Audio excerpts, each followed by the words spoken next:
আজকে প্রথম ছেড়ে খাওয়াইবো, আজকে করে বাজারে না। বাজার আনুম, টাকা লাগবো না? বাজার আনুম, কাজ দিতে পাইলাম না, কাজ না পাইলে তুমি টাকা দিবে কেনা? তারপরে তো কটা বাজার আনা লাগবো না?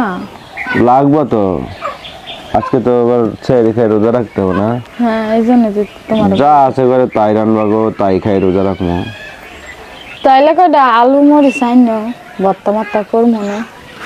আলু মরিচ? হ্যাঁ, আর আমি দরকার হলে একটু দুধ কিনবো না, এদিকটা দুধ পাই না তো। দুধ দেয়া? হ্যাঁ, হ্যাঁ, নাইলে তো একদম শুধু ভাত খাওয়া যায় না পর্বতে। বড়াইতে হ্যাঁ। সবাই কি আর ভালো মন্দ খাইয়া রোজা রাখে? দেখো অনেকেই হাত ভইরা বাজার নিয়ে যাইতেছে, কেউ কিন্তু কিছু কিনতেছে না, তারাও তো রোজা রাখবো, বুঝছো? সবাই কি আর ভালো মন্দ খায় রোজা রাখে? যার যেটা জোটে সেটা খায় রোজা রাখে, তোমার ওটা বুঝতে হবে, বুঝছো?